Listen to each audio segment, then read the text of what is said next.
Hello everyone, welcome to my mini blog. I hope हजुरहरू पनि सन्चै नै हुनुहुन्छ होला अनि म पनि सन्चै नै छु। म चाहिँ बिहान बिहान मेलामा जान लाग्यो अनि मेलामा जाने बेला म चाहिँ गीत बजाउँदै गएको थिएँ। हजुरहरूले पनि सुन्न सक्नुहुन्छ।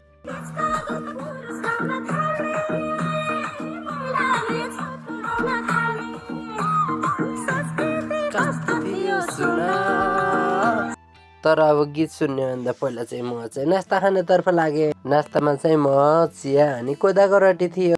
म र कोदाको रोटी भनेपछि मलाई साह्रै नै मिठो हुने। अनि कोदाको रोटी मात्र खाएर त भएन, अब दुःख पनि गर्नु पर्यो। अनि हजुरहरूले बिउ पनि देखिसक्नुभयो। अनि कोदो रोप्ने बारी पनि यहीँ हो। म चाहिँ कोदो रोप्नको लागि सबै मकै काट्न लाएँ अनि हाम्रो मकै खासै राम्रो पनि थिएन। मैले चाहिँ छिट्टो छिट्टो गरेर मकै पनि काटेर सकिसकेँ अनि मम्मीले चाहिँ बारी बाँधेर पनि भ्याइसक्नु भयो। त्यसपछि म चाहिँ मेलो गराउनतर्फ लागेँ अनि मेलो गराउनु त धेरै नै दाउ थियो। बिहान बिहानको घाममा मम्मी र म भएर मेलो गराउनतर्फ लागियो।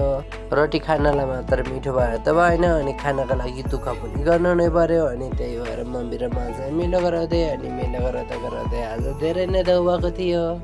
जति दाउ भए पनि हामीलाई आज बिहान मेलो गराएर सक्नु नै थियो, किनभने आज दिउँसो चाहिँ रोप्नु पर्ने।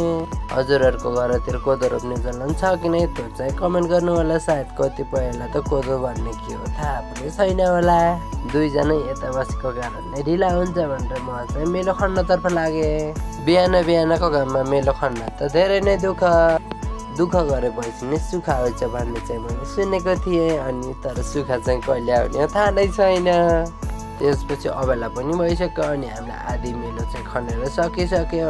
त्यसपछि हामी चाहिँ खाना खाएर आउने भन्ने कुरा थियो अनि मम्मी चाहिँ गइसक्नु भएको थियो अनि म चाहिँ गीत सुन्दै आउँदै थिएँ। तिनजना भएको कारणले मेलो पनि छिटो छिटो सरेको थियो अनि म चाहिँ त्यसपछि मेलो गराउनुतर्फ लागेँ। मैले खनेको मेलामा चाहिँ तिनजनाले छिटो नै रोपिसक्नु भएको थियो। त्यसपछि म पनि छिटो छिटो मेलो गराइदिनेतर्फ लागेँ। बिहान पनि खनेको कारणले होला आज दिउँसोमा त खन्न धेरै नै दुःख थियो। तर के गर्नु, तर मेलो चाहिँ मैले जसरी पनि सक्नु नै थियो। मैले मेरो खन्न साथ रोपेर पनि मेरो पछि पछि आउनु भएको थियो। हजुरहरूले पनि देख्न सक्नुहुन्छ कति दुःख गरेपछि बल्ल खाना पो पाइन्छ। खन्दै थिएँ, एकैछिन सानो सानो पानीको छिटा पो पर्यो। पानी आउँछ कि भनेर अहिले म चाहिँ छिटो छिटो खन्नतर्फ लागेँ। तर पानी चाहिँ आएन, किनभने फेरि घाम लागिसक्यो। मलाई रोप्न चाहिँ आउँदैन, त्यसैले म चाहिँ मेलो गराइदिँदै। त्यसपछि मैले मेलो खनेर पनि सकिसकेँ अनि त्यसपछि म चाहिँ मेलोमा बिउ फाल्दै। धेरैजनाले क्या गर्नु दुःख गर्नुपर्छ भन्नुहुन्छ, दुःख नगरेर त मिठो मिठो खाना त कहाँ पाइन्छ। बाई बाई गाइज, हामी फेरि अर्को भिडियोमा भेट्नेछौँ। साथ सपोर्ट माया गर्न नछुटाउनु होला।